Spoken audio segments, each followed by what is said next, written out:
ขั้วใหม่ที่สร้างขามหอยนำอังลังบ้านคำทองเมืองหลองงามแขวงสารวันแม่นได้ลงมือก่อสร้างในเดือนตุลา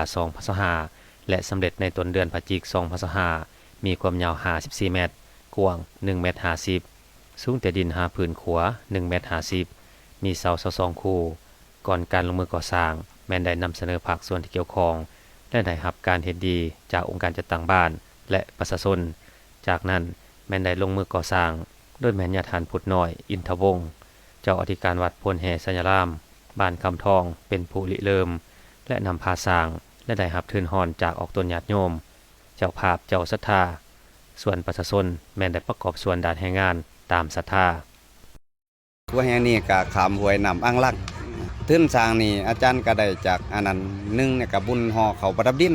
2ก็บุญฮอเขาสาก3บุญออกพรรษาแล้วก็ศรัทธาญาติโยมเนาะก็ช่วยคนละเล็กละน้อยว่าท่านซะคันสิบอกก็สร้างน้ำทำบุญเนาะให้ศรัทธาญาติโยมชาวบ้านคำทองเนาะได้อันนั้นมานกมาขับวัดแห่งนี้สะดวกสบายกว่าเก่านะเพราะอาจารย์มาตะมิดเนาะญาติโยมเนาะเขามาสร้างน้ำทำบุญก็ได้ยังน้ำมาเพราะฉะนั้นแล้วอาจารย์เองก็บ่มีสังตอบแทนบุญคุณญาติโยมก็มีแต่คำขอบอกขอบใจคำอวยใจให้พรโดยเฉพาะกับทางองค์การปกครองบ้านคำทองนำผ้าแม่นฐานเลขาหน่วยภาคบ้านพร้อมด้วยคณะพ่อแม่ประชาชนชาวบ้านคำทองบ่ปะบ่ถิ่มกลุ่มลุ่มตะกี้แบบมันบ่มีครัวก็ยังหันยังนี้มันก็ยากเดี๋ยวนี้มันมีครัวมันก็เที่ยวมาวัดมันก็ม่วนอยากมาทำบุญทำทานตะกี้แม่นยังน้ำมาบัดเดี๋ยวนี้แบบมันมีครัวแล้วก็ม่วนเดี๋ยวนี้หันลูกหลานมีทางมาทางวัดนี่มันมีครัวแล้วก็เขาก็มวลซืนภาคภูมิใจเดี๋ยวนี้เนี่ยอาจารย์เพิ่นสร้าง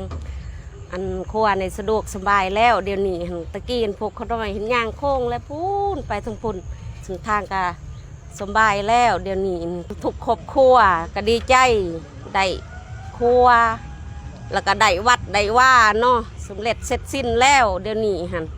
พวกขน้อยก็ดีใจขอบมุกขอบใจน้ำอาจารย์ครูบาน้ำพี่น้ำน้องน้ำพ่อน้ำแม่น้ำบ้านน้ำเมืองเนาะ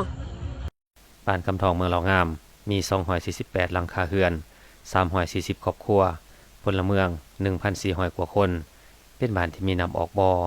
และห้วยน้ำอังลังไหลผ่านบ้านจึงเฮ็ดให้มีความสะดวกในการทำการผลิตและส้มใส่ภายในครอบครัวครัวแห่งนี้นอกจากจะอำนวยความสะดวกในการไปมาหาสู่กันแล้วยังเฮ็ดให้ลูกหลานเที่ยวไปเรียนได้สะดวกปองไวหลายขึ้น